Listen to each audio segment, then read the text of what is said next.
This is Kevin Conroy, the voice of Batman. This is Lauren Lester, the voice of Robin and Nightwing. And you're listening to the DCAU Review, Hosted by Cal and Liam. streaming at DCAUreview.com. And on your favorite podcast app.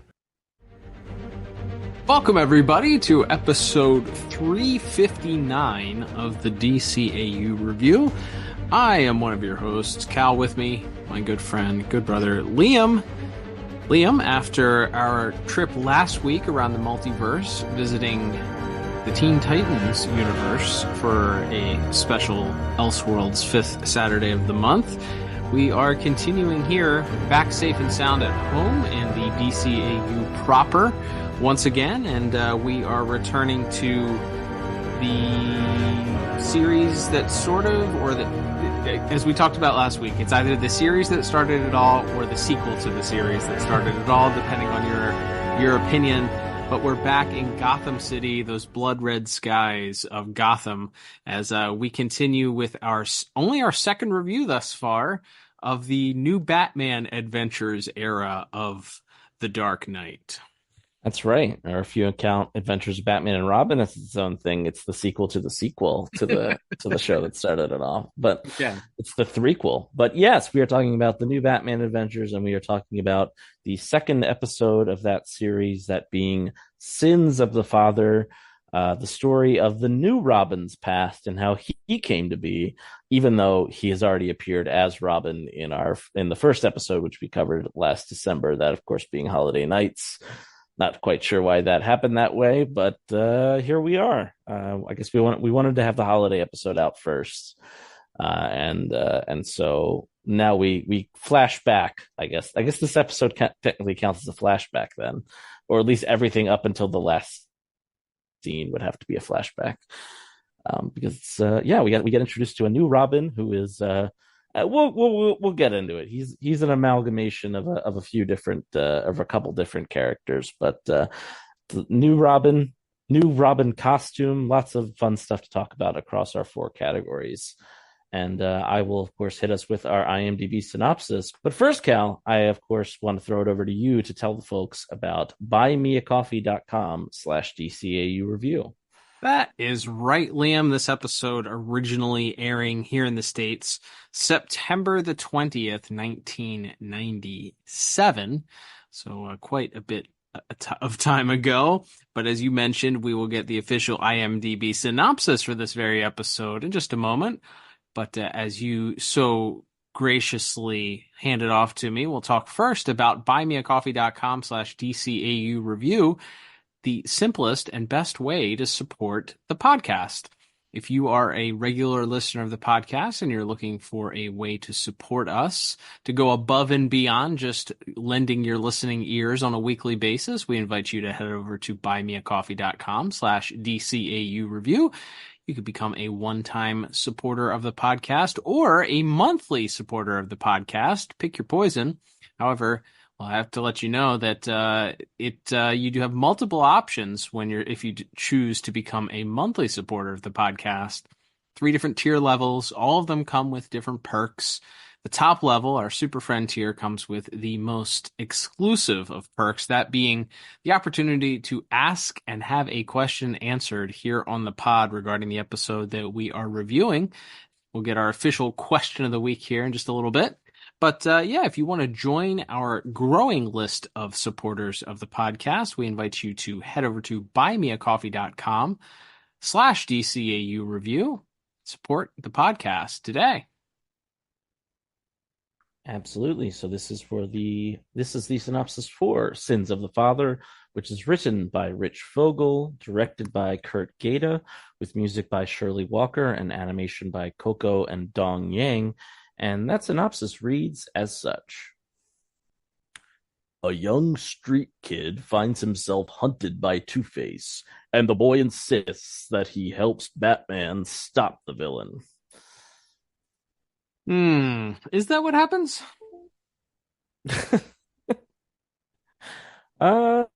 It's part, I don't know, hunted is a little, I don't really know if Two-Face is ever hunting for him. Mm-hmm. So I would say no in that case. Two-Face's thugs find him, as we'll talk about in a second, while looking for someone else. And then he is involved in there, and he does insist that he help Batman stop the villain. So, yeah, but I think the premise here is false. So I think this is an F. You failed to pay attention to what actually happens. It feels like we were trying to like not spoil that it's a new Robin episode, and we got too clever by half and forgot to actually describe accurately what happens in the show. So unfortunately, that's a failing grade, and yeah, that's right. Alrighty, well, let's get into our own IMDb or our own synopsis of the plot here and see if we can do a little bit better than our IMDb counterpart here, Liam, as we start off in as we mentioned, the very blood red skies of Gotham City. A young man is being pursued by a police officer yelling about his thievery, but he didn't steal anything of real value other than a package of donuts. Oh man, cops and their donuts. A tale as old as time. Hey kid, come back with my donuts. Yeah.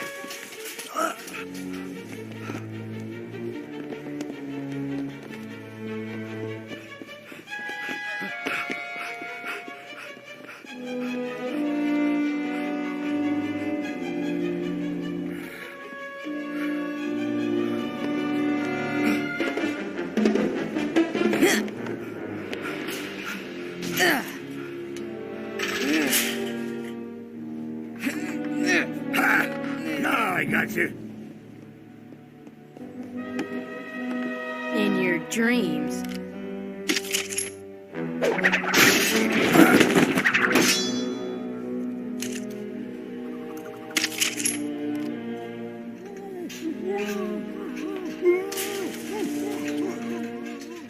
Just wait till I get my hands on you, you little punk.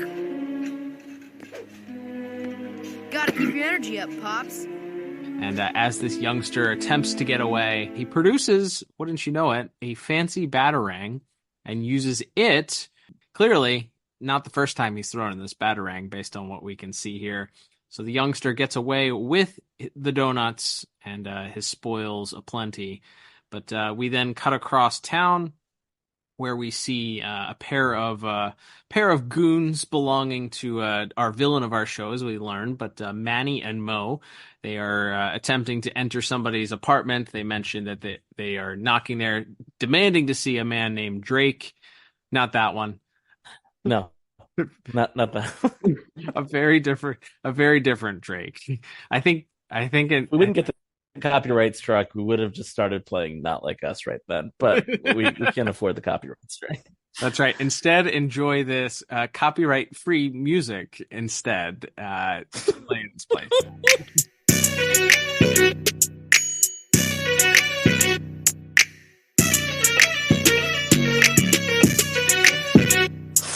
So thank you for that minor music break here, and we look forward to seeing this on our socials perhaps this week. The thugs continue to bang on the door. Eventually, they just break the door down at that point, and with guns drawn, they enter the place and notice that it's a bit of a mess. It's a bit of a pigsty. It's a bit disgusting in there, and even these thugs are a little bit disgusted as they continue with their guns drawn to peruse the apartment. They notice a rather large collection of Batman clippings from newspapers and photos and all of that, all posted on the wall. Thinking that's a little bit creepy and strange, they happen to then notice some noise as someone appears to be entering the apartment through the window, and is none other than the young man that we see in the beginning of the episode stealing the donuts. He's back. Apparently he lives there. He's got his donuts. He's happy, and unfortunately he's quickly caroused by Manny and Mo, who grab him up by the collar and insist that this young person tell them where his father is. He's not of any help. He squirts a donut in the one guy's face and throws the rest of the donuts in the other guy's head and begins to try and get away. But as he gets to his door, about to make them escape, wouldn't you know it, he runs quite literally into the villain of our episode, and that is the returning Two-Face. Going somewhere, kid.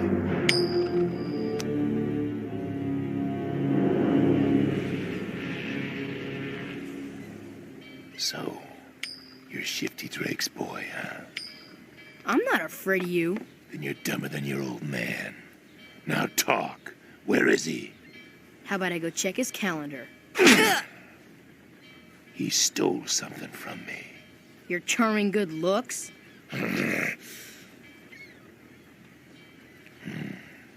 Frisk him. Hey, hands off!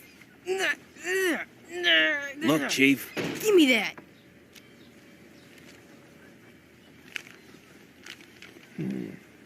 Sorry, Timmy. The heat's on. I gotta leave town for a while. Hang on to this for me.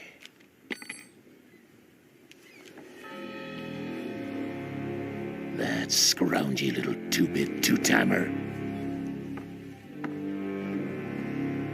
What about the kid?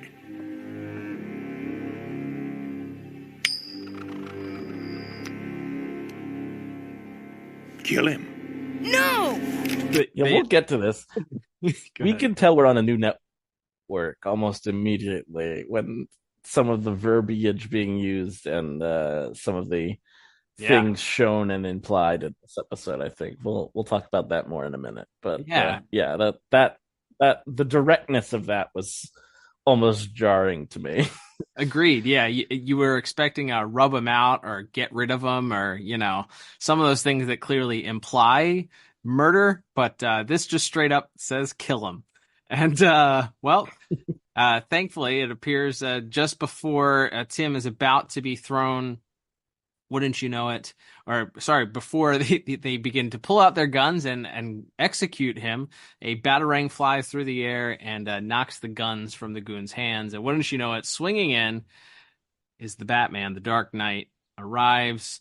A bit of a scuffle ensues at this point. We have fisticuffs between our goons and Batman, and it seems like he's getting the best of it. However, of course, it's not just 2-on-1. Two-Face is there also, and Two-Face grabs the hook of a crane because they are on a dock there. Clearly some stuff that's loading. Swings the crane towards Batman as Tim is able to get his own bounds cut at that point. He tries to warn Batman, but unfortunately the crane swings into him, forcing Batman into a giant pile of metal barrels, all which collapse on top of him. Batman clearly very hurt by this in this point. So he and Tim attempts to come over and help him. They jump into the water below in an attempt to escape Two-Face, who has begun looking for him. They land in the water, and wouldn't you know it, the goons spot him immediately. However, Batman is able to call using his utility belt, calls the new look Bat Sub to the surface, and he and Tim get in the Bat Sub, and they're able to lock themselves inside. But as the goons begin firing their weapons, it's very clear that they're kind of sitting ducks, as Tim says right there. But thankfully, Batman is able to remain conscious long enough to use the autopilot and tell it to go home. Come on! How do you start this stupid thing? Autopilot. Home.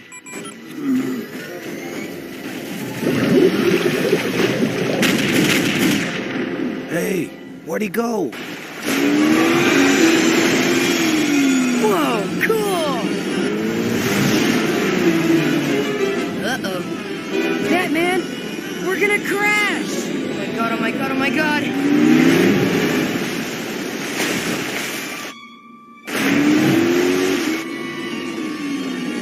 Huh?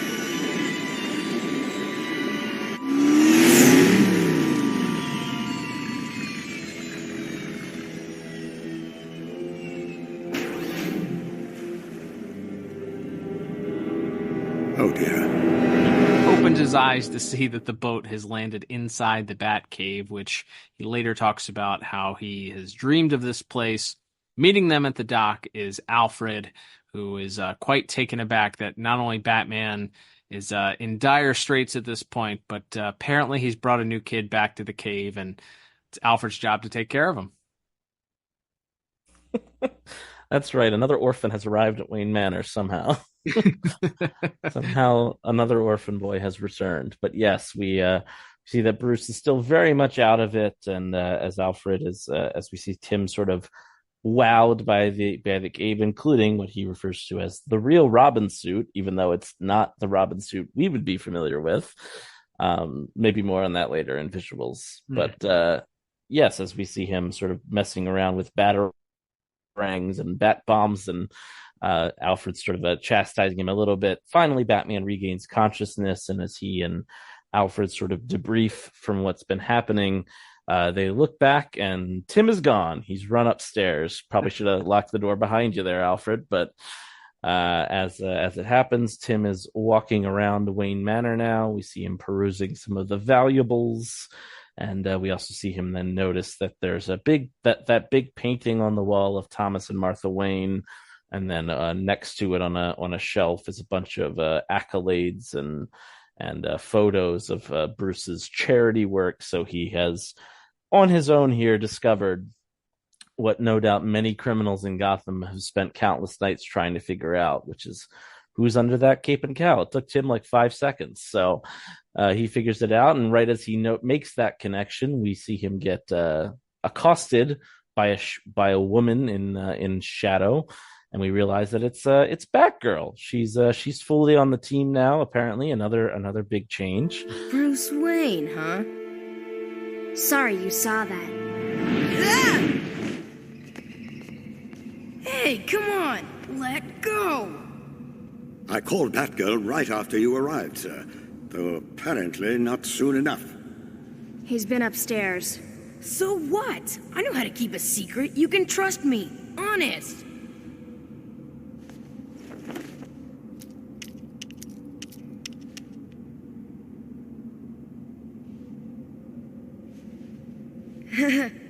Let him go.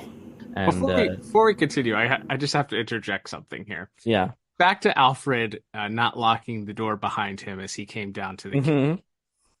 I think between Alfred's performance in Dollar in the Bad Episode Jar, The Underdwellers, with the young orphan that Bruce brought, and how he wandered into the weapons room and ended up with a gun.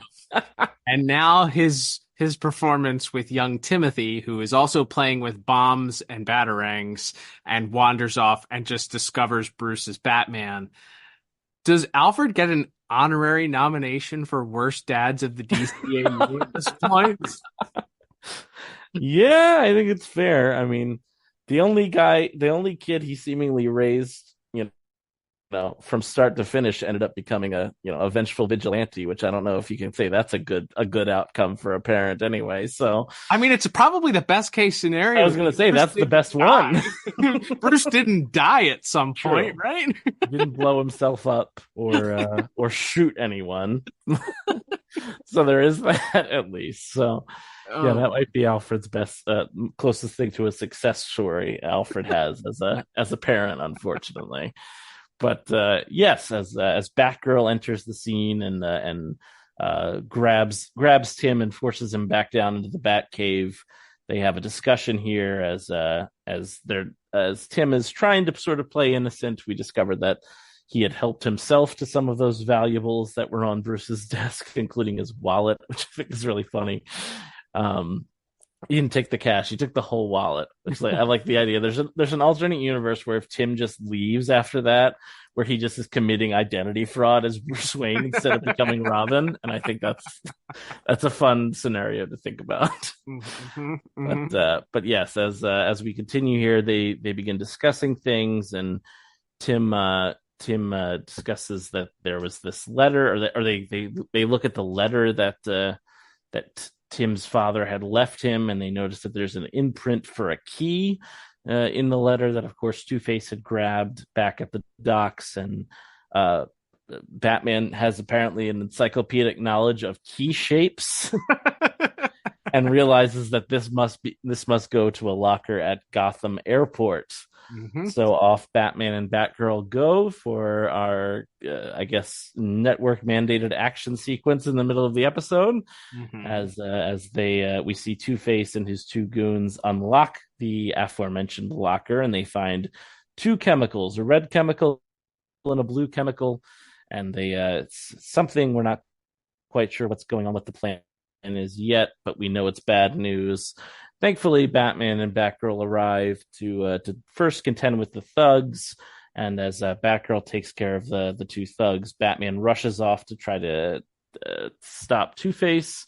They end up on one of those like luggage carousel golf cart things, like you do, and driving onto the runway just as a plane is about to land. Batman gets left behind by Two-Face, and obviously still having the injuries from his earlier scrap with these guys. He's not exactly 100%, but thankfully is able to get out of harm's way right at the last second. And so at that point, we cut back to the Batcave, where Batman, Batgirl, and Alfred are discussing things, including that must be that the father must have been Stephen Shifty Drake. They found a John Doe in Metropolis River whose prints match his father's. That means he's not coming back. My old man. He's gone for good.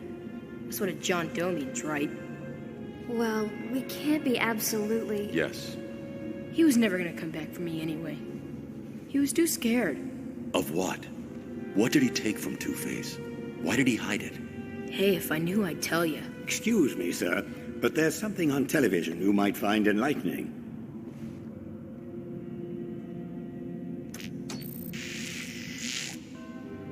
Attention, people of Gotham City. I've got a simple equation for you. 1 + 1 equals Armageddon. When these liquids are mixed together, they create a nasty gas. Unless I receive $22 million by 2 a.m., there'll be two kinds of citizens in Gotham. The dying and the dead. He wouldn't. That's not what his father thought. We've got to find Two-Face. So I like the idea of Metropolis River. It's 18,000 different helicopters that Superman has thrown into the water and one dead guy. a John Doe, and they're just like, well, his fingerprints match this other guy, but we're not quite ready to call him Shifty Drake yet. You know, his fingerprints and DNA match, but we're not ready to. Also, you guys might want to get like a Metropolis is too busy. They've got like a million like purple dudes trying to blow up the city hall. They don't have time for like regular murders, I guess. They also don't have time to get like OSHA down there to figure out the oil spills linked around all of the military and aircraft that are just sitting in the Metropolis River. It's amazing Aquaman waited as long as he did to intervene, honestly, considering how much just Metropolis alone must have been contributing to the pollution of the waters of the world. But yes, as we make that connection that it seems like Tim's father will indeed not be coming back. Tim tries to kind of play it off, but it's clear he's very upset by this news, and he informs Batman he doesn't really know exactly what Two-Face plans, but thankfully Two-Face just tells us. as Alfred enters the room and says, "Turn on the news, Two-Face is on it." And he informs us that the two chemicals, when mixed together, create a nasty gas. His words. Happens to me after too much Mexican food. But yeah, here it is. That's a classic. That's a layup. You can't not mention that. But yes, we get he tells us he wants $22 million by midnight, or the only people left in Gotham City will be the dying and the dead. And as Batman and Batgirl discuss, they've got to find some way to get to Two-Face. Tim now suddenly, thankfully, remembers that perhaps Two-Face might be at the old Janus movie theater, because he had followed his dad to that location one time back when he was still working for Two-Face. So Batman and Batgirl speed off. Tim asks to join them because he has a stake, obviously now knowing that Stephen's been killed presumably by Two-Face. But they don't actually, that is a good question. Who killed him? Did he off himself? Maybe maybe it was maybe, because Tim says in his, when he says he knew he wasn't coming back, he was too scared, which made me think that it was possibly harm. Okay, fair enough. As an attempt to sort of protect Tim, like he left, see ya, like, and then to make sure that Tim wouldn't have to do it. That was my interpretation of that. Maybe that's not true. Maybe another villain killed him. I don't know. Yeah, maybe he ran afoul of like Bruno Mannheim when he got to Metropolis or something. We don't know. That's a fan theory. There's an action item. How do you think Tim's dad died? Maybe. But regardless, Tim is very much looking for a little bit of revenge on Two-Face, and of course Bruce tells him not a chance, and to sit this one out while he and Batgirl speed off in the Batmobile to go resolve this episode. But as Tim sort of stands there clenching his fists, Alfred. And another thing I would like to ask here is Alfred putting Tim up to putting the suit on? Because he like almost walks him over to it and he says, that used to make Master Dick furious. And then he walks away, leaving Tim and the suit unattended. It's funny that you said that because we share DNA. We sometimes feel like we share a brain. I literally had that written down in my notes here as the first time I ever remember thinking that of like, is Alfred endorsing him to say like, hey, you get the suit and you go and you do what you have to do? Like, is he endorsing this move by Tim? I think it's open to interpretation, and I think after watching this episode, and that comment especially, like he used to make Master Dick furious. Tim doesn't know who Dick is. Why is he saying that? Right. He's just standing there. He's just kind of looking at the suit, and like you said, he walks away. He had to have taken this. Like Alfred, where did Alfred go? Alfred didn't know that he had taken the suit at that point. Right. I want to go. No. It's too dangerous. But I got a stake in this. I said no.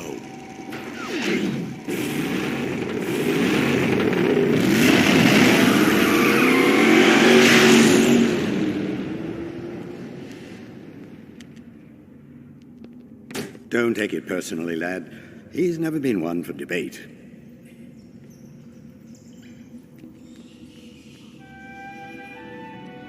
It used to make Master Dick furious. Most unfortunate. Also, how did he get there? He doesn't have Tim doesn't have a motorcycle. Like we see he's riding on top of a bus. I don't think buses drive by Wayne Manor. So like he got into the city somehow. Very good question. Yeah, did Alfred then drive him to the city and like drop him at a bus stop and he caught a bus? I think so. He's like, plausible deniability. Yeah, I'm gonna drop you like 6 blocks from it, and then you figure out how to get there or whatever. But I think that's maybe something I had not picked up on my previous watchings of this back in the day. So I like the idea of Alfred kind of not expressly, but sort of quietly giving his approval of like, yeah, this is the guy. Like this is the one. Like this kid can do this. Right. So as we see and meanwhile Batman and Batgirl head to the Janus movie theater for a bunch of fisticuffs with Two-Face's goons, and just when it looks like the timer has been set and the bomb's going off, that aforementioned kid in that aforementioned Robin costume shows up to set up our grand finale. You're too late, Batman. Better find yourself another mask.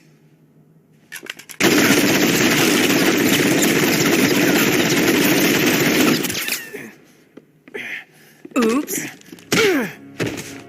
Excuse me. Oh, no.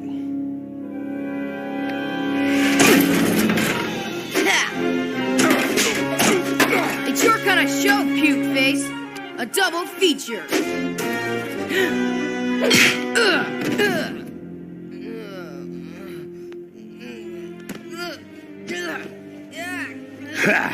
It's been a long time, Bird Boy. Let the kid go, Two-Face. Make one move and I'll wring his feathered little neck. Not that it's gonna matter in about 1 minute. That's right. He shows up and not only knocks the gun out of Two-Face's hand just as he's about to execute Batman again, saving Batman's bacon a second time, but he gives maybe one of the most memorable lines, as we've quoted it multiple times here over the last month plus, and that is, "It's your kind of show, Puke Face," a double feature as he hurls old movie reels at him, knocking things out of his hands. I guess he doesn't have quite the full utility belt at that point in order to take down Two-Face properly. But he uses what he has at hand there. But it is very clear very quickly that unfortunately Tim his inexperience shows as he's quickly overwhelmed by the rest of the goons. Two-Face grabs him, is holding him hostage, and notes that the timer continues to count down. Batman is unfortunately without a hope at this point as he's being held at gunpoint. But as the counter begins to count down, we're under 10 seconds at this point. We're under 20 seconds at this point. Tim notes that it's plenty of time as he pulls out his trusty batarang, throws it around, and knocks this big, gigantic what do you call that? It's like a theater rig that's hanging above the stage, and it's supposed to be like an old lighting rig, but maybe most of the lights have come off. Yeah, it flies up, knocking the ropes out, causing it to descend toward the ground. Two-Face drops Robin to jump out of the way, and it instead lands on one of his goons, crushing him undoubtedly. And at that point, Batgirl and is able to get away and get over to the bomb and pull down pull out the electronics as Batman takes out Two-Face.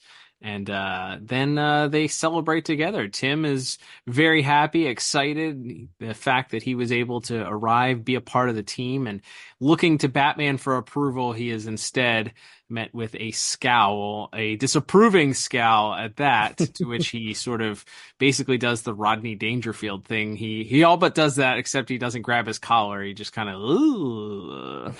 And we then cut to our next and final scene of the episode, which is kind of a postscript here, as we see that Batman has decided to invite Tim into the team. Welcome to the team, but he's going to do so through taking a class at the School of Hard Knocks, as we see Bruce and Tim in the middle of a ring. They have those what are those jockeying things called that like the American Gladiators had? I literally wrote American Gladiator sticks in my notes. They're like posts with two little things at the end of them. They're just like jousting at each other.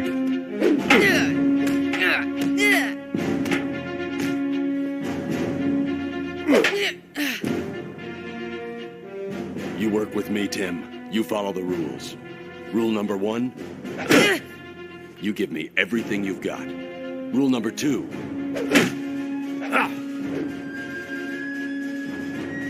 then you give me more. And rule number 3, I make the rules.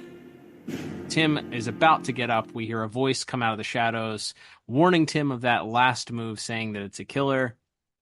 And as we look, we see Dick Grayson walking in. Watch out for that last one, kid. It's a killer. Dick, my word. Hey, no one can be a boy wonder forever. And that's the end of our episode for this week. Liam? All right.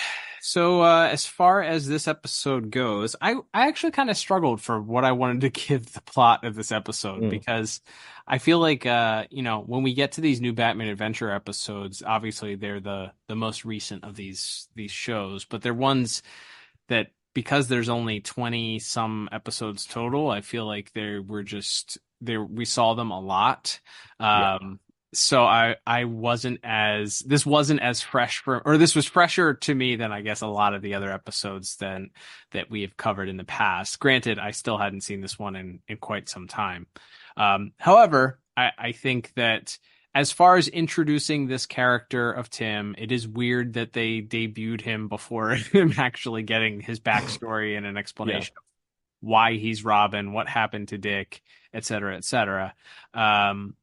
I think it's a fine introduction. I mean, it should be noted. It's well known if you're a DC Comics fan, but if you're not, perhaps this is your only introduction to this character. But Tim is an amalgamation. His backstory is an amalgamation of Tim and Jason Todd. Really, it's mostly Jason Todd's actual backstory, kind of mixed in with the name character Tim Drake here.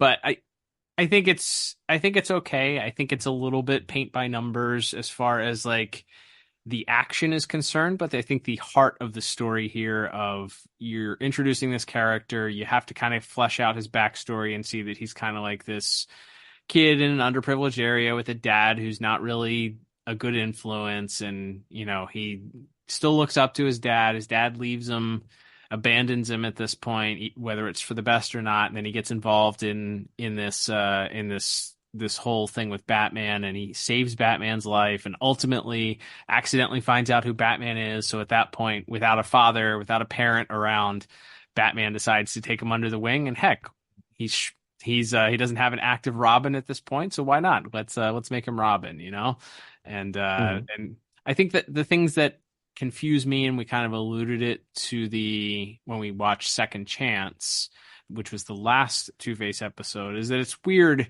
where that character was left at the end of that episode, and then he pops up here and he's just Two-Face. Like, he's just committing the number 2 themed crimes again. Like, there's no explanation for what happened, any failure in his rehabilitation, any of that. It's just, he's a bad guy again. So let's use Two-Face. So I think it's a fine episode. I think there's some entertaining parts, but I think in the grand scheme of things, it's a lot crammed into like a 22-minute episode, I feel like. Yeah, I think that's a fair critique. The Two-Face stuff, we actually last year, I believe, covered the 2-part Batman and Robin Adventures comics that were almost made into the second BTAS movie that kind of furthered the psyche of Two-Face, kind of where he got closer to being rehabilitated and then ultimately went another direction, and it leads to the end of his relationship with Grace, and it feels like maybe a turning point for how Batman views him too. So but that's supplemental material. You're right to the point of what we saw on screen. Two-Face especially has always been a villain for the most part. I mean, there is like Shadow of the Bat and Almost Got Him, where he's kind of just one of any number of costume villains, but for the most part, he's always been more of a personal foe for Batman to deal with. So the fact that we don't really get to see that even referenced at all is kind of a bummer. But yeah, as far as what you had to do, which was introduce this new character, get over that he's kind of, long before you get to see him in the suit, you have to establish that he's already like athletic and clever. He already has the Batarang, which we find out he picked up from he saw Batman take down some gangbangers, is what he said. And then he left the Batarang behind. So like, we kind of established who Tim is as a person and that he has this kind of fearless streak in him, even when he's staring down Two-Face when he's tied up at the docks. I think they do a good job of establishing Tim, but yeah, the episode as a whole, I feel like almost grinds to a halt. Like, once they get back to the Batcave and he figures out Bruce's identity, then it's like, okay, we run off to the airport for a couple minutes, and then we go back to the Batcave, and then Batman and Batgirl leave to go fight the thugs for a couple minutes, and then finally we get, it feels like it picks up again when he actually puts the suit on and arrives at the scene there. So I mean, there's parts of this I really like. But I ended up kind of settling on a 6 out of 10 for my plot score because I do like it, but I think it kind of maybe loses a little bit of steam in the middle, and so it maybe could have been maybe more interesting to just nail down more of who Tim is on an emotional level, and maybe more of the weight of Bruce struggling with letting someone put the Robin suit on again and what that means to him. But we didn't go that route, so instead we got this, which I think is still a pretty fun little episode, still a good introduction for the new Robin, but the kind of, like I said, I feel like there's a big lull in the middle of the episode. Yeah, I think if this was immediately followed up by Old Wounds, I think that would be, I mean, so we're reviewing this in production order, so Old Wounds is not for quite some time at this point, but right. If I think an air date, it was 2 or 3 after this episode from what I saw today, what I remember seeing today, maybe like 4 or 5. Either way, it was much sooner. So I think maybe if it felt like a unofficial 2-part episode that was just kind of filling in these blanks, maybe it would hit a little differently. But yeah, it does feel a lot that's kind of crammed in here all at once, and it does feel like you just kind of had to put things on like 2 times speed almost to get to the point where Robin was on the team. It's like, oh, he's, he experiences this thing, he saves Batman. Oh, he finds out he's Bruce Wayne. Oh, Batman tries to stop Two-Face. Oh, he knows where Two-Face is. Oh, he gets the costume and tries it on. Oh, he's on the team now. Like it is a very, very, very quickly simulated series of events. So, and I just checked here, dating back now 2 prior episodes. This will be our. I don't know. We'd have to check this out. This is just for your advanced statistics for those who are interested in keeping track of those things. DCAU review advanced statistics. We're now on an 8 category streak here, dating back 2 episodes in a row that we've given the same exact score here. Because I also gave it a 6 out of 10. And just a reminder, we don't discuss our specific scores here before we go on the air. So, 6 out of 10 was my score as well. I think it's a fine episode. It's fun. I think, I don't know, other than giving some of it a little bit of time to breathe. We've talked about episodes that maybe deserved 2 parts. I know that this had a companion comic book that we talked about that was pretty much beat for beat this exact story in the Batman Adventures Lost Year. So expanding upon something that was kind of already established in a way. I don't know that they would have wanted to do that or how difficult that would have been, but I feel like you could have added a little bit and created something that was more akin to Shadow of the Bat in Batman the Animated Series, which kind of gives that introduction to this character a little bit more time to establish himself and make it feel a little bit more monumental in that way. But hey, you know what? They did this, and the execution is okay, and I think that's why our scores are a little bit higher than middle of the road, with both giving 6s. Yeah, I think this definitely, for whatever reason, there are no 2-parters in New Batman Adventures. Like Superman got some 2-parters, got quite a few of them actually, but for whatever reason they didn't seem to want to do that with the New Batman Adventures batch. So yeah, it definitely feels like you could have, because it's funny that you mentioned Old Wounds, because that was my other thought, is that maybe this should have, since we already opened the series with him just already being Robin anyway, as mentioned in Holiday Nights, if this had been that kind of episode later on down the line, where it's some sort of adventure where he's maybe where Batman's been kidnapped by Two-Face or someone, and he sort of flashes back to his origins, in the same way that that Dick flashed back to his in Robin's Reckoning. Would have been an interesting kind of device, and then maybe you have Tim kind of working on his own to solve some sort of mystery of himself, and it would also maybe allow more of the Tim Drake of the comics to be in this version of Tim Drake, because that's kind of the, his origin as Robin comes from Batman and Nightwing are kind of in over their heads, and he kind of reluctantly puts the suit on finally when no one else is around to kind of save the day. But yeah, like that's another thing I did want to mention, like, because this is he is pretty much Jason just with Tim's name. There's a time as a big comic book nerd where that would have like really bothered me. I think like it didn't bother me as a kid. It would have bothered me probably in my teens and early 20s because I'm a tried and true Tim Drake super fan of the comics version of that character, and now I'm like, it's an adaptation. You mishmash character. They mishmash characters all the time, right? Clayface is a mishmash of like 5 different versions of Clayface. Like, it's fine. You can. They like it said. It's like 2 sentences in one of the featurettes on the DVDs.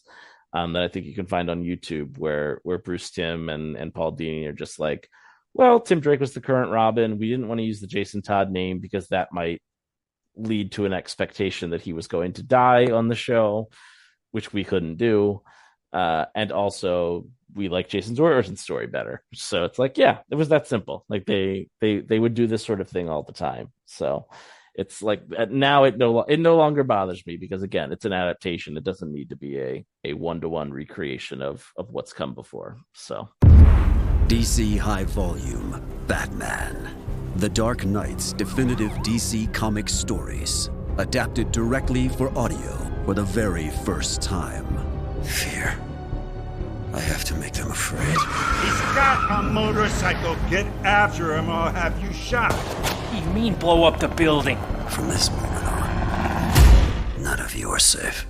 New episodes every Wednesday, wherever you get your podcasts.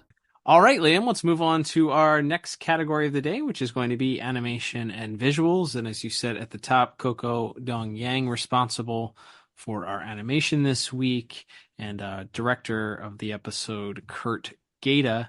What stuck out to you as far as animation is concerned for the episode? Number one, I guess we can talk about the Robin look, right? Probably important to talk about the differentiation. And as you mentioned, interesting fun fact, Easter egg, whatever you want to call it, in the comic book adaptation of the book, there's a better explanation for why the suit looks different. In that the line in the comic, in the Batman Adventures Lost Years, I think that's issue number 4 or book 4 of that series. When Tim sees the suit behind glass, he says the original Robin suit, which also would make sense that it is a different suit than the one that Dick wore, because Dick is a full-grown, almost adult when we see him. And this is supposed to be clearly a smaller, scrawnier, wiry teenager, 13-ish looking character, and him wearing the clothes of like an adult man seems like a little bit of a stretch here. So the line in the comic being the original Robin suit would be like, okay, so this is the Robin suit that Dick wore from sometime between when the events of Robin's Reckoning flashbacks happen and the time that we saw him throughout the Batman the Animated Series. But they didn't do that for the series. He says the real Robin suit, and we are left to come up with our own explanation for why the costume is all red. That is a good question. I think our buddies over at Watchtower Database actually have a video theorizing on some of that. Yeah, I have always just gone with the comic explanation that this is Dick's first suit. This version of Robin never had the short shorts and the pixie boots. Yep. So this was just his original suit. I think that works. That works just fine as my headcanon for that. But yeah, I mean, the red and black Robin suit, I feel like is almost, it's funny because again, that same behind the scenes bit that I mentioned a few minutes ago, they talk about how in the late 80s, early 90s, when the Tim character was introduced, and Neil Adams redesigned the suit to be this like where the first Robin to have pants, being the Tim Drake character when he's introduced as the new Robin. I think this red and black suit ends up getting adapted back into the comics later on as Tim's like second suit. And I think arguably, I think people think of this suit more than the original now, because the Neil Adams suit has already kind of been repurposed to have like a version of it has been worn by like young Dick Grayson and Jason Todd before Tim ever gets the suit. So now like the red and black feels like more the Tim Drake trademark colors nowadays. So it's like seeing that, it's like, oh, this is hugely influential, because this ends up becoming basically, with some slight tweaks, the Robin suit, the Tim Drake Robin suit for years and years in the comics. Yeah, I kind of like it too. I mean, honestly, the red and green obviously is the standard old original Robin suit, and then the obviously the Tim Drake version of that character appearing. They talked about in that same featurette about adapting the Tim Drake suit for Dick, because it was a little bit more modern and seemed to fit like an adult man running around. Not wearing pants would have been a little weird. So yeah, I like the fact that they kind of redesigned it for Tim, because obviously everybody looks different in the show. It's not just Robin that looks different. Batman's got a new suit. Batgirl's got a new suit. Our villains look different for the most part. So yeah, that it's fine. It's fine to redesign it. I think it is very interesting how many things that came out of Batman, the animated series, the new Batman Adventures, Batman Beyond, Superman, etc., eventually find their way into main continuity one way or the other. So it is interesting, as you mentioned, that this eventually influences that. But yeah, I'm a fan of this look. It fits this character. It also differentiates, I feel like, at that point. Really drives the thought home that this is a different character than the one that we saw in the original Batman the Animated Series run. So it makes a very visual differentiation as well. Not only the size difference between our characters and their stature, but also the look itself is different. As far as the rest of the episode, it's funny you mentioned at the top some of the things that really indicated from some of the dialogue that we are not in Kansas anymore, so to speak. We are not on Fox Kids anymore, and the standards and practices seem to be, while they are likely still in place, they are seemingly a little bit less hands-on and a little bit less concerned about what we do and don't see. Not only do we have characters yelling, kill them, rub them instead of rub them out or get rid of them, or the other colloquialisms that they would have used on Kids WB, but you see there's the scene on the docks where Tim is being questioned by Two-Face. He gets backhanded twice. Yes. In the face. A grown man backhands a child two times. I was like, my mouth was almost like dropping open when I saw that happen. I was so jarred by it, just because it's so direct. And yeah, there's a lot of like direct, like fist on gut, fist on face between Batman and Batgirl and all of Two-Face's guys in this episode too. But specifically, yes, Two-Face backhanding Tim a couple of times. I was almost shocked by that being there with no, bright flash of white and cutaway. Yeah, it's interesting. I think it was on the DCAU wiki I read. The director of the episode, Kurt Gaeta, was like a little bit taken aback over the amount of, or I'm sorry, no, it was Rich Vogel. I apologize. Rich Vogel talked about how in an interview, and Rich was one of the writer of the episode, how unused to, or how he was not used to the amount of action and I guess in a way violence that you could show based on this versus a Super Friends episode that he was more akin to. So he had to keep being told to like ramp up the action in the episode. So it looks like they kind of went full bore with this as much as they could. There are a couple of tricks that they do to disguise some of the violence. I know in one of the scenes where Two-Face at the end, where Two-Face is kind of putting the or Batman and Two-Face are fighting and Batgirl is attempting to disarm the bomb, you have Batman and Two-Face kind of in the far, far back of the scene. So it's almost not visible. It's almost out of focus to them kind of fighting there. There's also earlier in that scene a really neat trick that they do. I remember it being really interesting in the comic and then them obviously adapting it here for the show, with Batman and Batgirl taking on Two-Face's gang behind the movie screen, and you see the silhouettes of them in action fighting. I thought that was such a neat trick, and like something again that you might see in the original run of the show as a way to sort of disguise the violence. But here it just is a neat thing. Like it's really cool to see the silhouettes of the characters, beating up the bad guys here and using the movie screen as a way to camouflage that. I love that. But I guess the other thing we didn't talk about as far as redesigns are concerned. Thoughts on the new and improved Bat sub now with like, I don't know, 7 to 8 feet more length and depth on it. It's a bat torpedo at this point. It's longer and it has these big wide fins on the back of it now, that are like that jut out to the side as opposed to having like the shark fin that the old one did. Yeah, I think this is like to me the most like almost lateral move of the redesigned vehicles. Mm-hmm.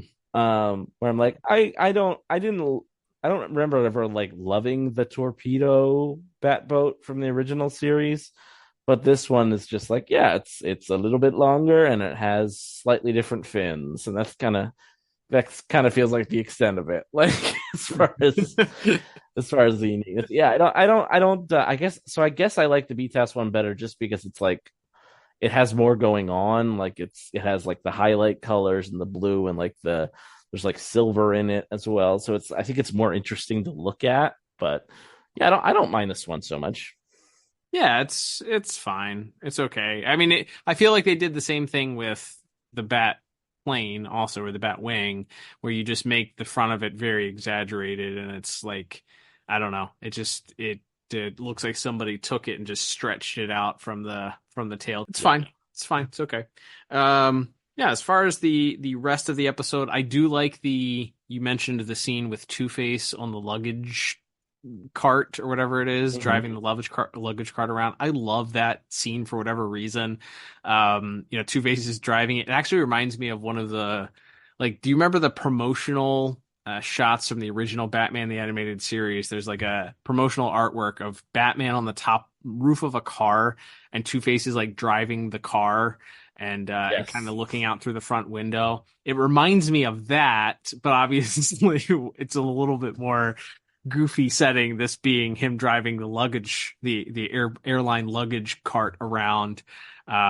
But I like that he turns around and Batman has to use one of the briefcases to block the bullets, and then we cut back to that same view of Two-Face just kind of sitting there. Like Two-Face is a giant man, by the way, and he's sitting behind the steering wheel, kind of like, I don't know, Magilla Gorilla or something behind on a unicycle or something like that. And Batman, you just see Batman hurl the suitcase forward and it smacks Two-Face in the back of the head. Tremendous sequence. And then of course, I mean, that causes it to crash and ultimately isn't good for Batman, but I liked that. I thought that was great. And I think ultimately we talked a little bit about that sequence with Alfred and Tim, and you don't get it. You don't get the same, I don't think, emotional impact that you did in Robin's Reckoning, but it is it's like poetry. It rhymes. It's very similar to that same conversation that Dick and Alfred have at the computer when Batman says, "You're not going after Zuko," and Robin slams the radio down, and he's kind of sitting there on the computer, and Alfred's there to try and console him.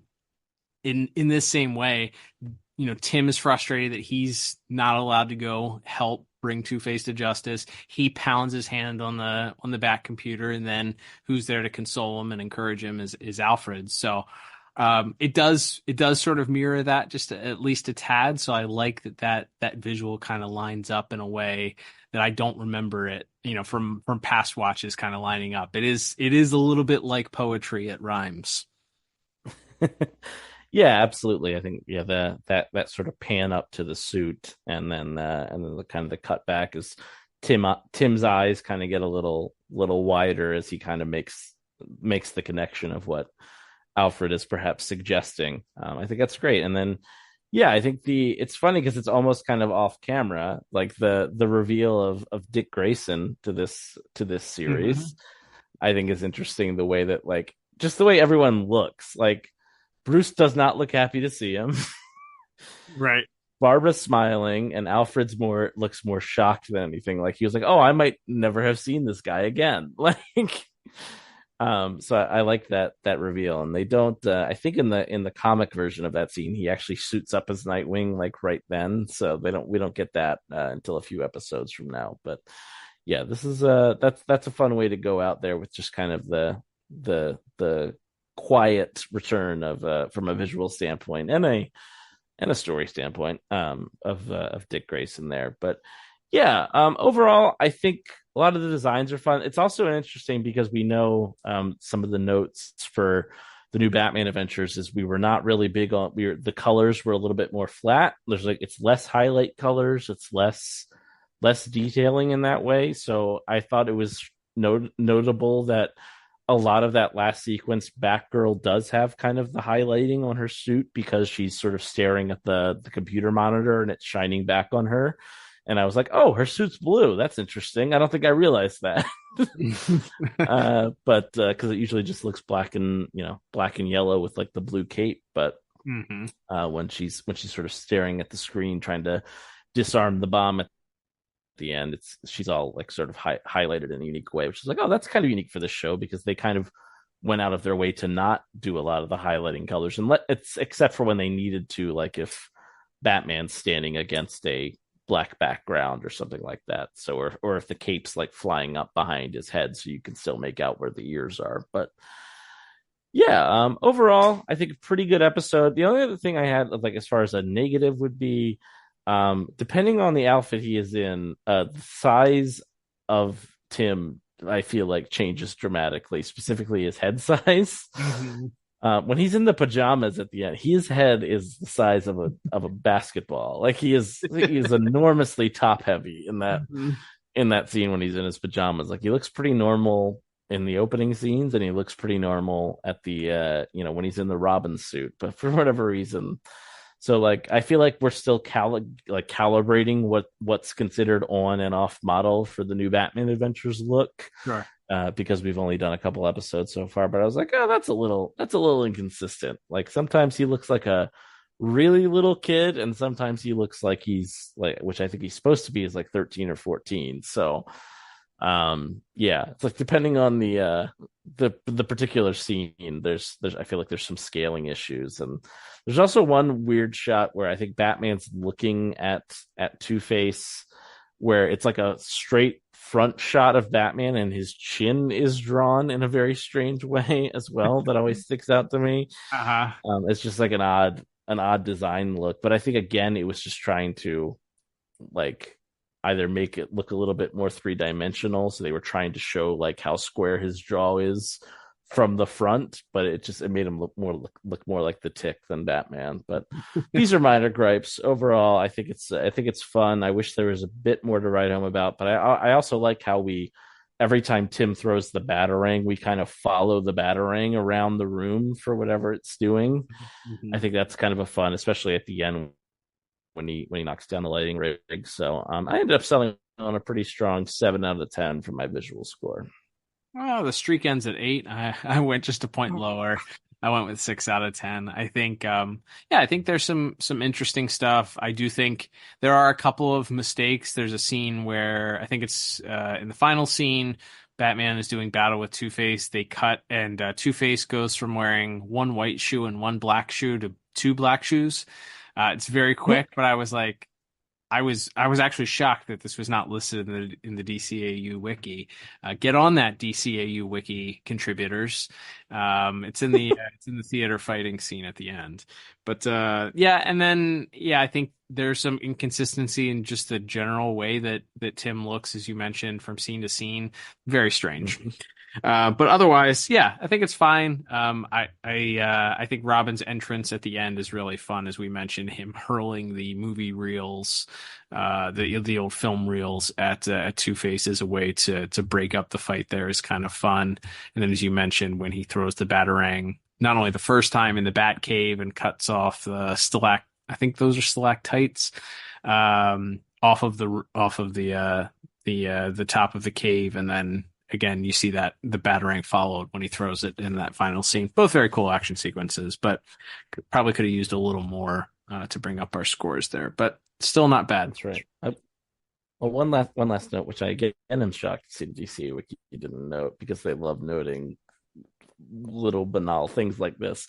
Is it a coincidence that the weapon that Two-Face's henchman uses to knock Robin down is a crowbar, you think? No, probably not.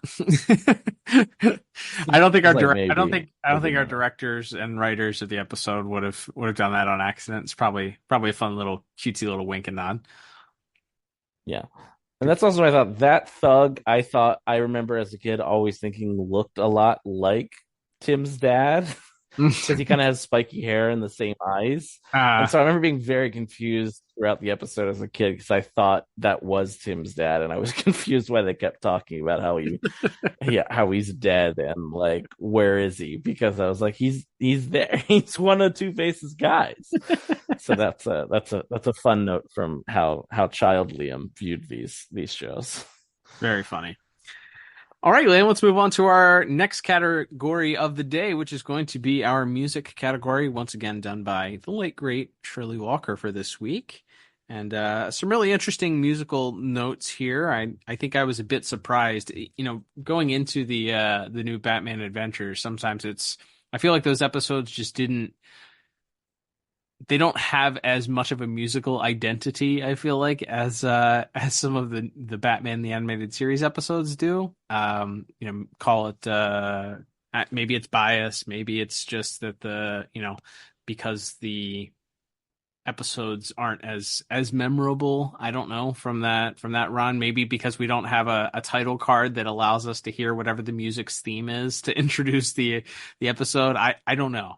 Whatever it is, for whatever reason, I can't pick out a whole lot of episodes other than maybe like the introduction of Nightwing, where music plays like a huge role. And but this one, I was pleasantly surprised to hear a bunch of returning themes. Obviously, we get Two-Face. I think that was probably the one I was most surprised about. We get the Two-Face theme played, the classic Two-Face theme played in the middle of the episode, as he's kind of standing over Batman at the airport once he seemingly gotten his chemicals and is prepared to leave. We get the theme there, and then it's played again at the end.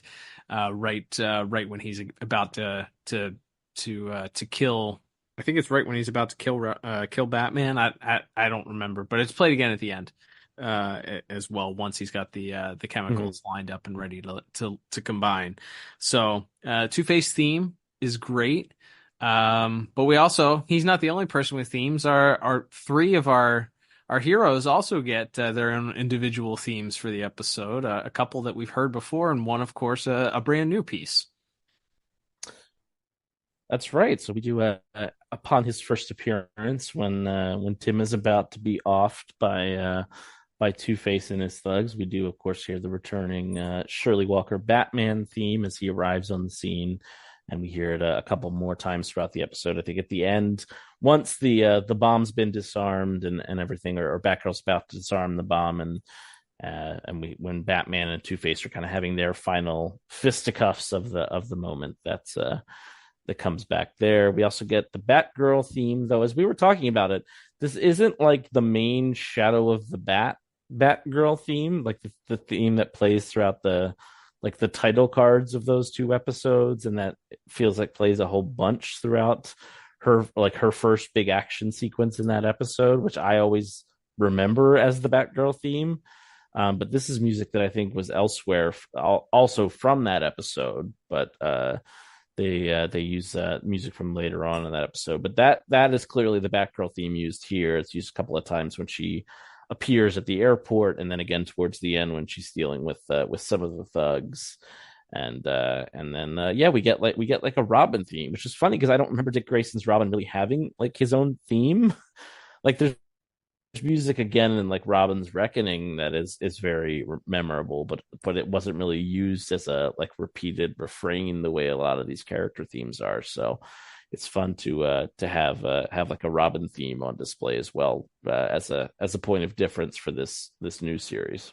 Yeah. I don't know if we'll hear much of it going forward. I'll be interested. We can certainly keep our ears open for it, but it was nice. It shows up when he's on top of the bus, and then again when he throws. I got literal goosebumps when he shows up and starts throwing the film reels at Two-Face, and that it's a combination of a couple of different things, but the music definitely played a role, I think, in that sequence. And then hearing it once he throws the batarang again and knocks down the lighting rig, we hear it come through again. But that was really great. I liked hearing that. And you mentioned, I think another memorable musical moment that we get is the final sequence when Dick shows up, and it wasn't a theme that I necessarily put my finger on as like, oh yeah, that's a returning theme, but it is just sort of this heartwarming, triumphant theme that plays as Dick walks in and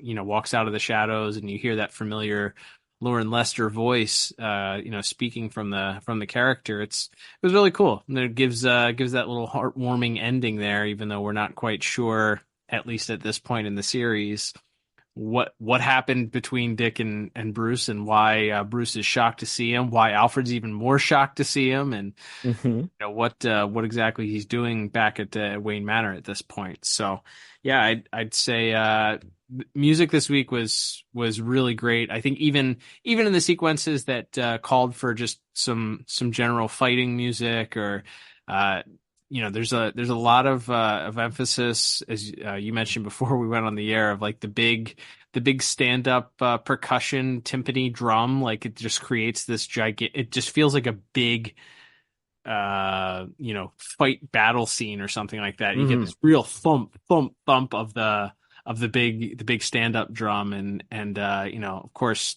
Miss Walker's ability to just create music that seemingly fits perfectly in whatever we're seeing on the screen. And a couple of the fight scenes have some really great stuff. But for all of those reasons, I get some really great music here, and I think it punctuates things really well. The Shirley Walker Batman theme comes in at several points that makes it really, really strong. And then, as we mentioned, the establishing of a theme song for our new boy wonder here.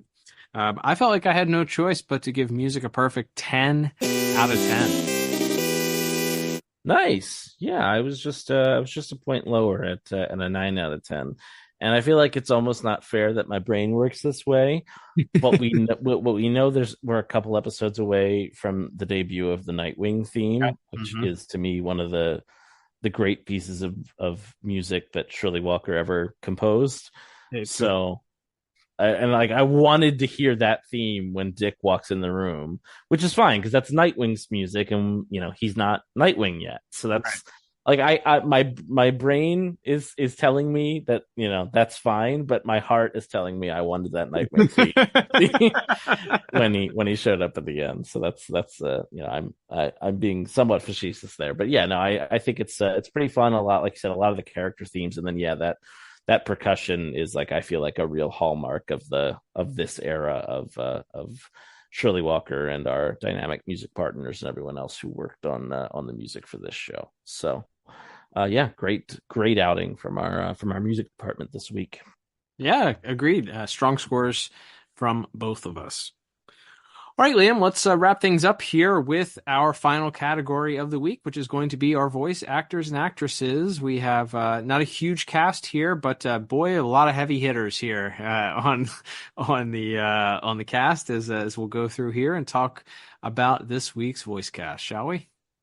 Yeah, you aren't kidding. It's the gang's all here, as we'll get to in a second here. One of the rare episodes where that happens, but mentioned briefly, we have Peter Jason. That's the voice of one of Two-Face's thugs, Manny, and also and I think he also plays the cop that's chasing Tim at the start of the episode, but elsewhere, again, we get right to the heavy hitters right away. We have Ephraim Zimbalist Jr. as Alfred, #myAlfred.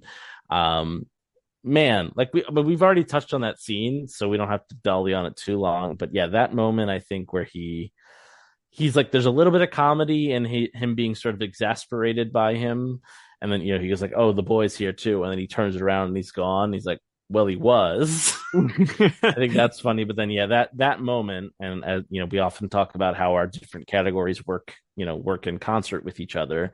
The story, the visuals, the animation, and yes, Ephraim Zimbalist Jr.'s voice there when he just looks at him, he goes, "He's never been one for debate, and it used to make Master Dick furious. Most unfortunate," as he walks away, and he's like, man, the way he delivers that line, like I got such chills in that moment for all again, all of our categories pitched in on that, but Mr. Zimbalist notwithstanding a huge part of that moment.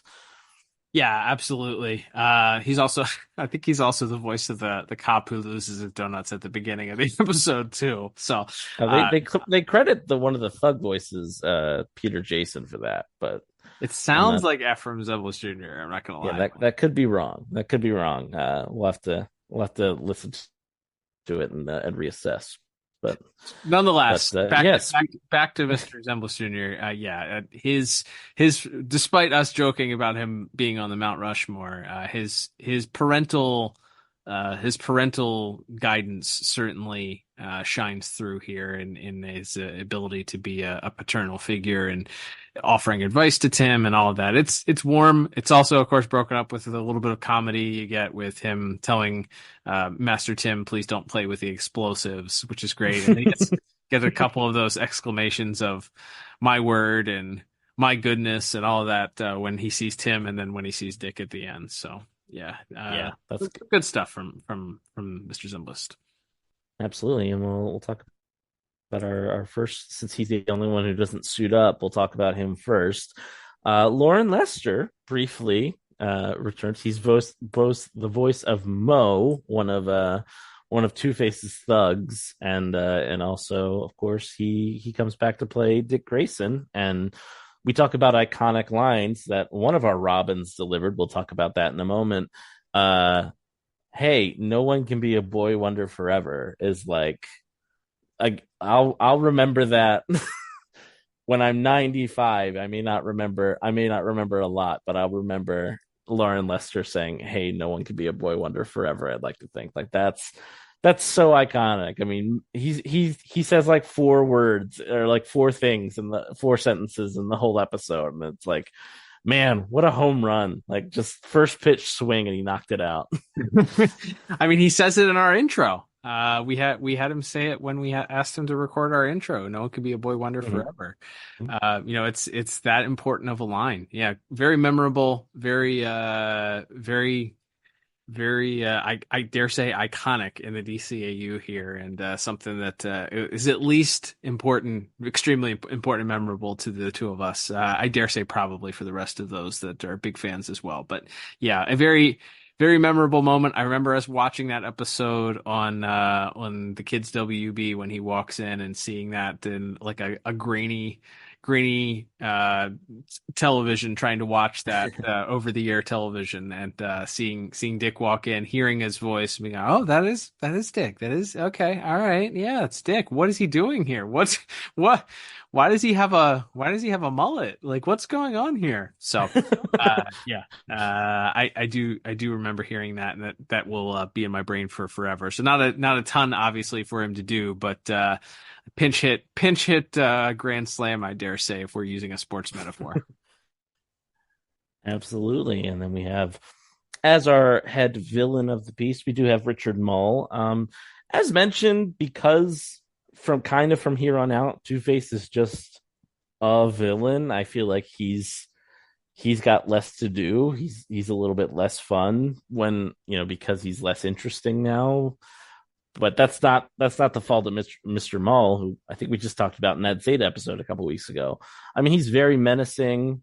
Again, when he's threatening the child, the matter of factness when he flips the coin, and then just says, "Kill him." Like, it's like, well, obviously, like that's what the coin said to do, kill him. I think he has some good lines here. And then and this is maybe going back to a little bit of a plot note, but when he sees Robin and he like grabs him by the throat, he says something like, "It's been a long time, bird boy." And I'm like, it didn't dawn on me, I think again until this watch, that like both between Tim and Two-Face here, like people have noticed that like Robin hasn't been around for a long time at this point, right, which I think is an interesting wrinkle to throw in here, even though you would have to think Two-Face can tell this is not the same Robin because he's 2 feet shorter and in a different suit. But like, I still think that's a great, that's a line that stands out to me too, is the been a long time, bird boy. So he's more of a generic Saturday morning cartoon villain this time, with his plan to gas the whole city or whatever. But it's it's nice to have a veteran of the DCAU back here. Yeah, I like honestly, as goofy as it is, the beginning of his diatribe explaining what he's doing with the chemicals. I do love that ending line. If he doesn't get his money by 2 a.m., there's going to be 2 kinds of people in Gotham: the dying and the dead. Like that line is so great. And then it's short and sweet, but it feels like something straight out of one of the Batman Arkham games. But once Batman and Batgirl show back up to the theater, and Two-Face is talking with his goons, and there's just kind of silence, and they hear something creak, and then he pauses and he just says, "He's here." And the way that he delivers it is again, it's short and sweet, but again, it feels so authentic to that character, somebody to be wigged out. The villain is in fear at that point, and really reiterates the fact that Batman strikes fear into the hearts of the evildoers. What's funny about that bit too, this is more of a visual or plot note, but I forgot to mention it till now. It's like he says that, and then they're looking around, and then Batman like pops out from behind a box that's right, like in the corner of the room. I'm like, how did he get there? I know he's a master of stealth, but that's a very well lit room. Like, how did he squeeze himself back there? Did he mail himself to the building? Was he like, "Barbara, meet me. I'm overnight shipping myself to the Janus movie theater. Meet me there tomorrow at sunset, and we'll pop out and surprise the guys." Yeah, that did. It was weird that he jumps out of a box, but sure, that's nothing to take away from Mr. Mall's performance. I feel no, sorry. Yeah, maybe he got the idea from when Harley jumped out of that cake. He's like, "Good idea. I'm just gonna jump out of something one time." Anywho, not get us back on track here. We'll start talking about our three main heroes of the episode. Batgirl herself, a new Batgirl. We did talk about her in Holiday Nights last year, but we do have Tara Strong, never heard of her, as our new permanent Barbara Gordon, kind of from here on out. Again, she's a supporting character, as a lot of the TNBA episodes. She's in a lot of them, but this one is not really her episode, so she's there to have a little exposition. She's another character for Batman to bounce dialogue off of, and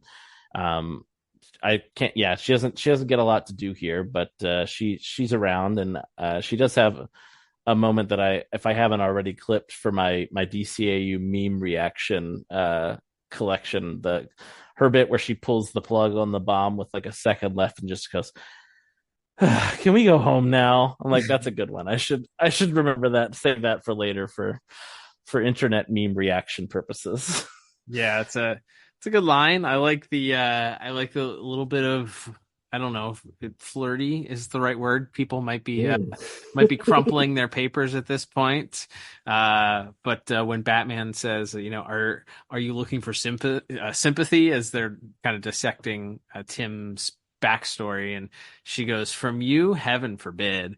I thought that line was great too. But not a whole bunch for her to do, but it does feel like as we talked about, of the three Batgirl performers that we've covered in the DCAU, it does feel like we're warming up to, even though it's only the second one here, we're warming up to this version of Batgirl, and it, she's fine in this episode. Didn't have a lot to be asked of her, but the lines are certainly, as you mentioned, pretty memorable. Yeah, and then and obviously her, she still voices Batgirl and things now, so this is another example of that, kind of setting someone up to just continually voice that character for probably the rest of her career as long as she's active. But we'll save the new boy wonder for last, since this is his first real main episode. But of course, we have Kevin Conroy as Batman again. He's almost kind of on the back burner of this episode. We get a little bit of the interaction between him and Tim. I honestly think maybe his Mr. Conroy's best stuff might be that ending scene where he's hitting Tim with his 3 rules. I think that's a lot of fun. But yeah, otherwise he's again kind of there for some exposition and some grunts and groans during the big fights. Yeah, he's got the incapacitated autopilot home line, and as we mentioned, some banter back and forth with Batgirl and a little bit of exposition. He does get almost the scene where he has to ask Tim for any information he might be able to provide him. Like, he kind of gets down on his level, and it does feel like Mr. Conroy softened his performance just a little bit, which we don't get a ton of that in the new Batman Adventures. He's just kind of always Batman style voice, as opposed to what we heard. But it does feel like when visually you're watching Batman kind of get down to Robin's level and put his hand on his shoulder and ask him for any information he might be able to provide before Alfred interrupts them to tell them that Two-Face is giving him all the information he needs on television. It does feel like he kind of softened his performance a little bit, I think, in that little line there, which is great. It's a little nuanced thing. Like, he's told this is what your character's doing in this moment, so it would make sense he's talking to a younger child, so you're going to soften your tone a little bit. So just one of those little things that of the many things that Mr. Conroy was just an absolute legend for being able to pull off. And even in an episode where he doesn't get a ton to do, it's things like that are still able to be appreciated.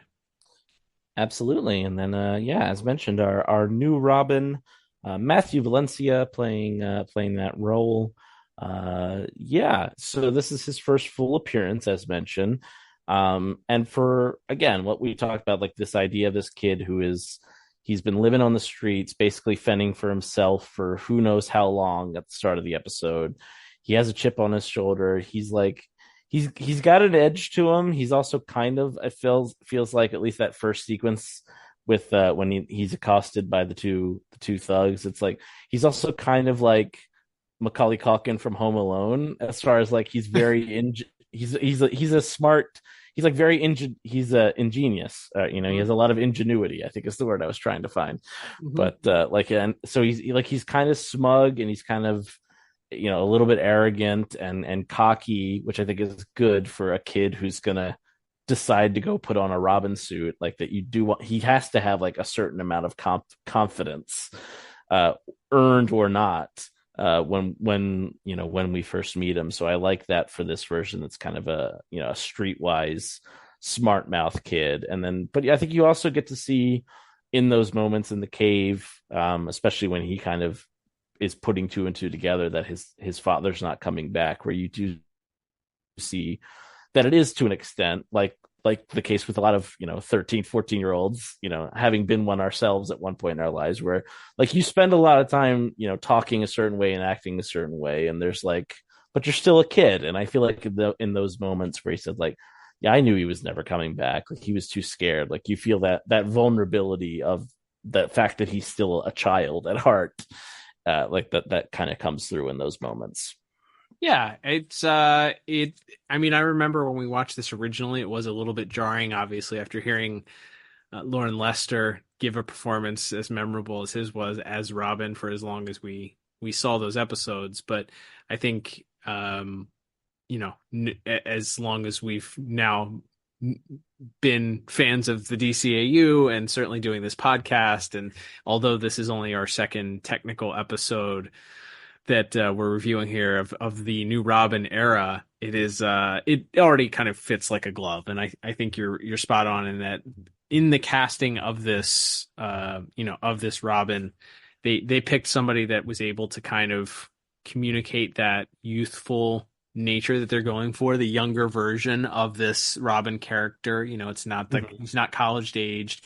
He's still got the quips. He's still got a little bit of a mouth on him, but he's still he's a little bit more relatable to younger kids. So I think Mr. Valencia's performance walks that line very well. And obviously, I mean, the dialogue certainly helps him with the quips and all that stuff, but he still had to pull off he had to pull it off himself as far as the acting is concerned. And we know it's only going to get better. There's more episodes where he's asked to do more. Potentially in the next couple of weeks, we'll have an episode where he's asked to do a great deal more as we get some more starring episodes featuring Robin. So, but I think this episode is a great start for him. And, going from the kid that is confident and being able to take care of himself, he's clearly established as this kid that is out on his own. And despite the fact that he's only 12 or 13, is confident enough, foolishly maybe confident enough to take care of himself. But he still has that vulnerable aspect too, where he has to break down and he cries over his dad, being gone, and he's able to show some emotion and frustration also. So all of that is, all that comes from the performance that Mr. Valencia was able to pull off here. So yeah, very, very, very strong on his part. I think everybody, for the most part, does a lot of great stuff here. I think mainly on the back though of Mr. Valencia's performance and his interactions with Kevin Conroy, albeit short and sweet, and his interactions with Ephraim Zemblis, albeit short and sweet, I think are enough to really to bring up the score here. And then of course Lauren Lester's line at the end. I think all of that combines for a pretty strong score on my end, which is why I ended up giving it a 9 out of 10. What about you? Nice. Yeah, I was just 1 point lower at 8 out of 10. But I think I don't know if I could even conceive of a reason to go any lower than that. I mean, if you have No One Can Be a Boy Wonder Forever and It's Your Kind of Show Puke Face, a double feature in the same episode, I don't know how voice acting could get on those two those two lines alone. I don't know how that voice acting could get lower than that. But it's a good performance. Definitely agree that the best is yet to come for probably all of our voice actors in this new Batman Adventures season. But a good start. And like I said, and obviously we talk about this all the time when you have an actor who is themselves a kid or a teenager coming on to a show. It's you never quite know what you're going to get out of it. But as always, Andrea Romano clearly had an ear for what was needed, and so I think that comes through here as we get used to our new status quo, our new Robin, and so I think pretty strong scores from both of us. There you go, Liam. And speaking of scores, that will bring us to our final scores for the day, and totaling everything up, I end up with a pretty strong 31 out of 40. What about you? Yeah, and I think I'm just 1 point lower at a 30 out of 40. All right. Well, as far as don't even have to say. Yeah. 2 thumbs up. Yeah, maybe 3. Like it's like origin of Tim Drake. First time he suits up in the Robin suit, even though he was in an episode already.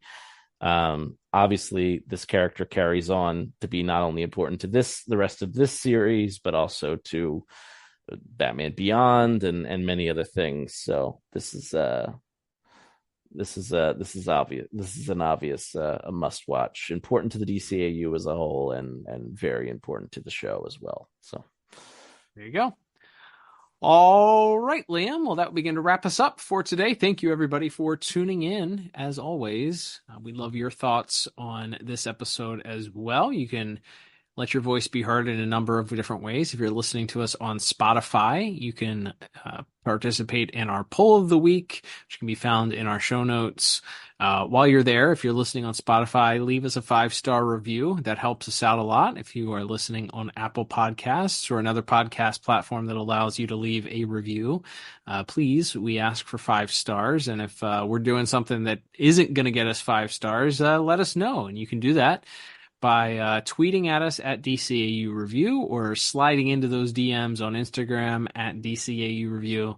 We're also on a couple of those other platforms, Threads and Blue Sky and Facebook also. Not checked as often as Twitter and Instagram are, but you can still certainly contact us there and we will get back at some point. If you're interested in supporting the podcast, as we mentioned at the top of the program, we got a couple different ways to do that. You can check out the show notes, subscribe to us on YouTube, like the videos there.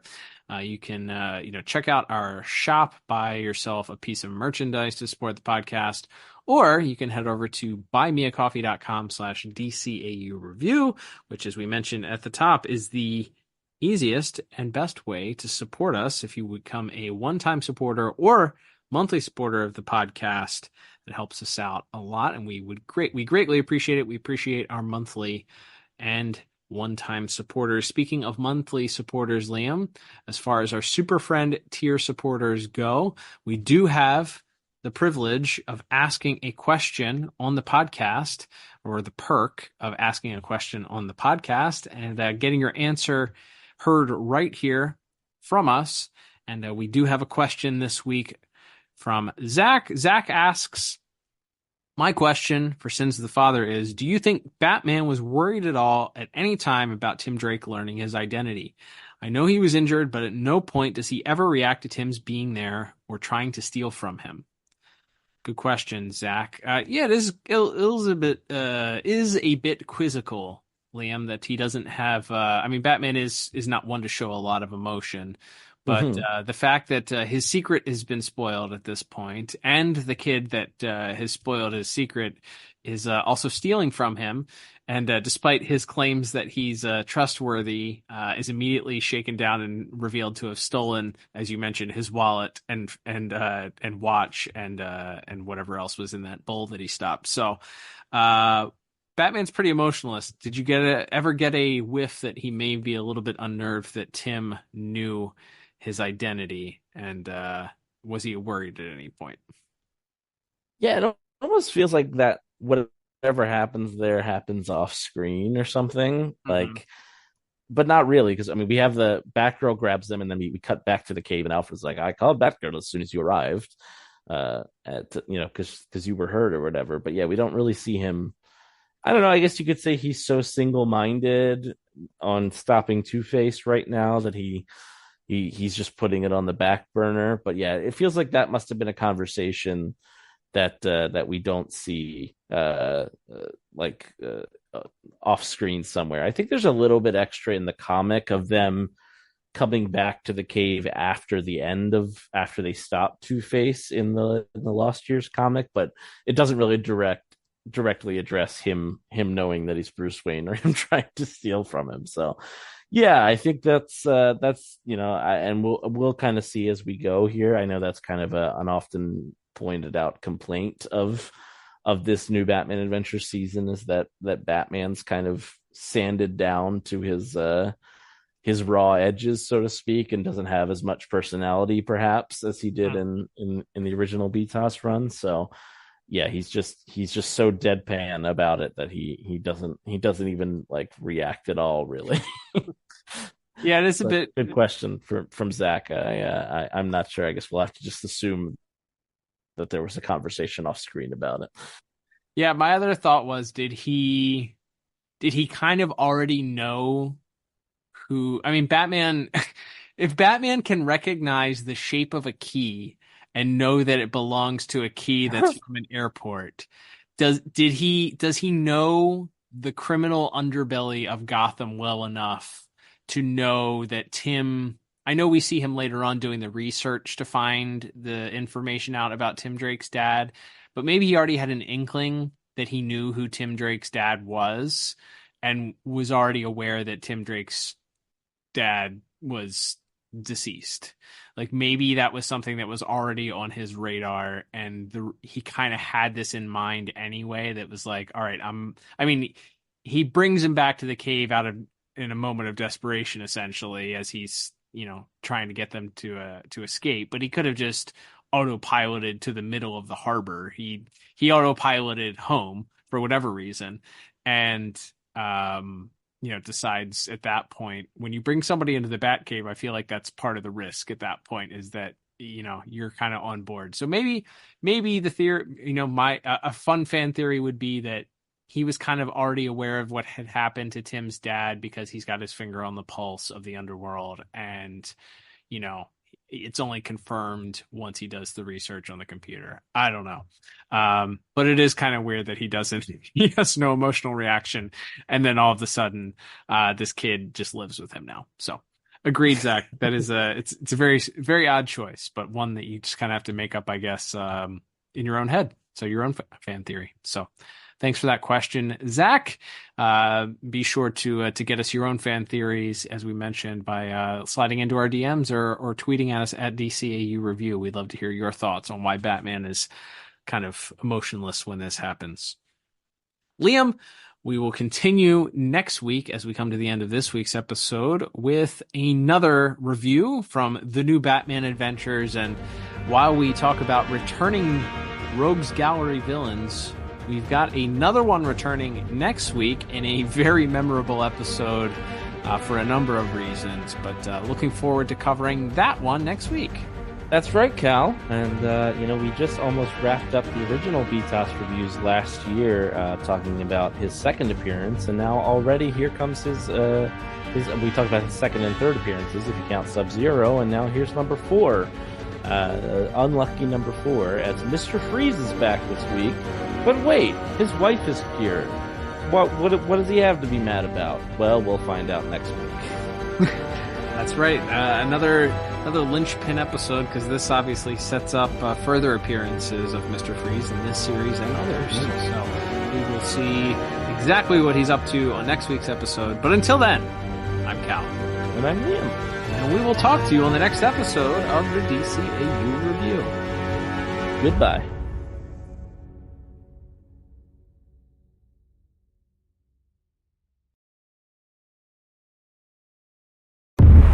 DC High Volume, Batman. The Dark Knight's definitive DC Comics stories. Adapted directly for audio for the very first time. Fear. I have to make them afraid. He's got a motorcycle. Get after him or I'll have you shot. You mean blow up the building? From this moment on, none of you are safe. New episodes every Wednesday, wherever you get your podcasts.